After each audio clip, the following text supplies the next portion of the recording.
Welcome to the video tour of the Wisconsin Belt Terminal Railway in N-Scale, located in my garage in Central Texas. It's not that hot outside right now, so kind of comfortable in here. A little bit warm.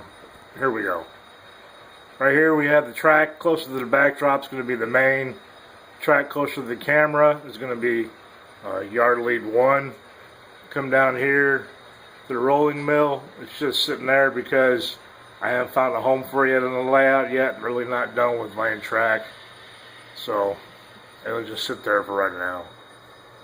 Right here we have the outside curve is the main, the middle curve is yard lead 1, the inside curve is yard lead 2. These are all 20-inch curves with easements. I kind of laid out by hand just to eyeball to see what kind of flowed really nice and smooth.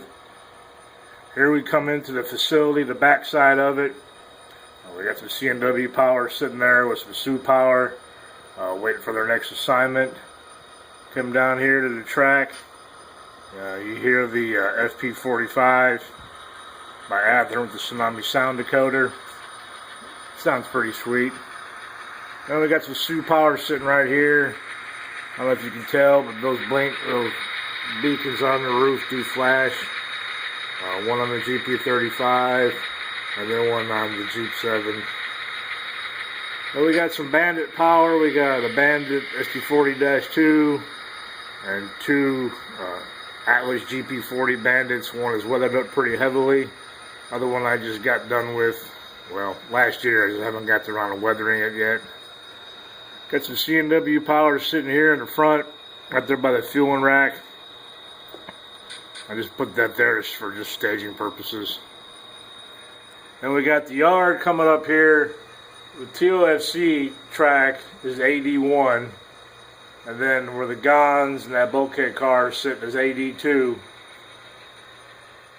And we have some more yard trackage there. We have 12 cars of auto parts.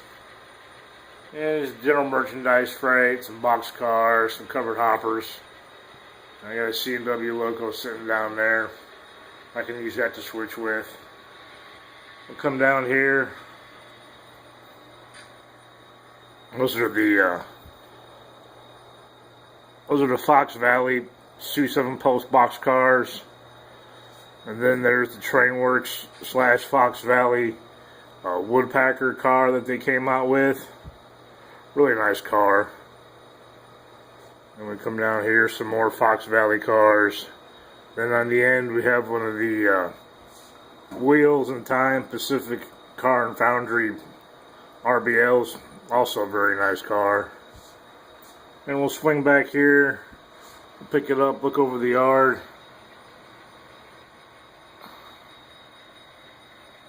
And you can see the facility down there again.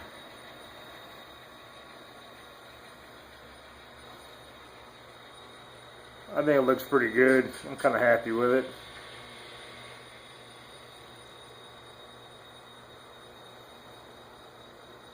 And the layout height sits right around 54 or 55 inches.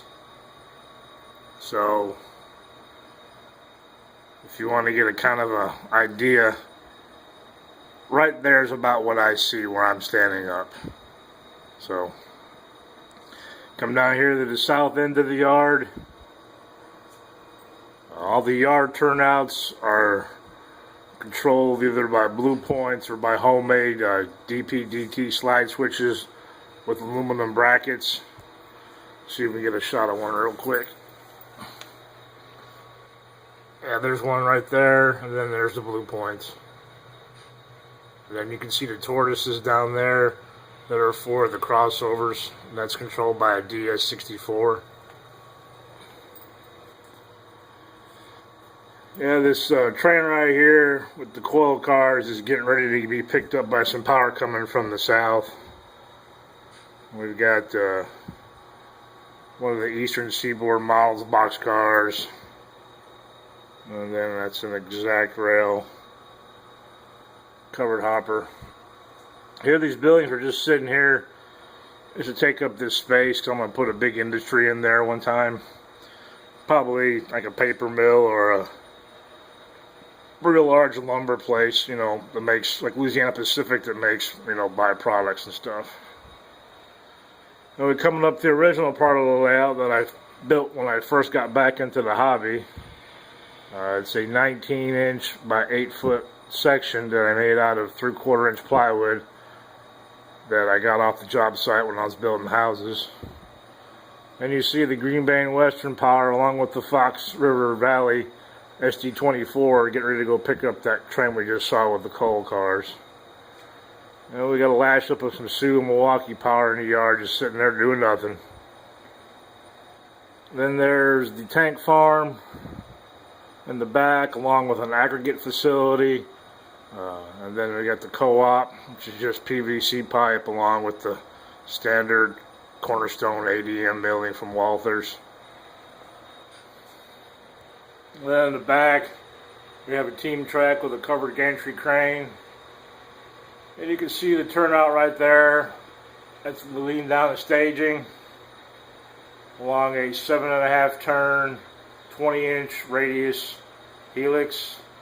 It's about 795 inches of total flex track. Helix took me about maybe start to finish after I planned it out about, I'd say, 4 to 5 hours to construct, from cutting, fitting together, and fastening it all together. We come down here to staging, which is all code 80 trackage here.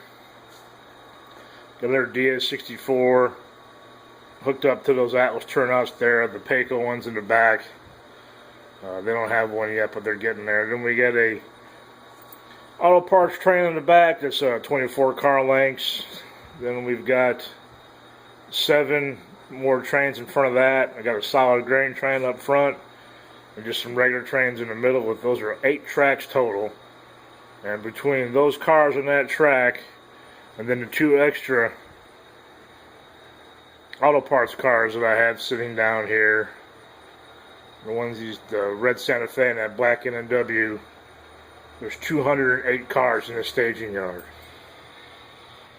So walk up here, you can see that I've got plenty of room to add more length to the trains, or even maybe some more trains. We could probably cut those other trains in half and put some more behind them, like, you know, going out in sequential order. We got another staging yard down here. That's for the other end of the layout. This would be the northbound staging, or westbound. When I get their Helix built, we'll have a continuous run option. We've got 2 tracks of Sioux covered hoppers. We've got a track of Milwaukee Road covered hoppers. And we got a track of C&W covered hoppers.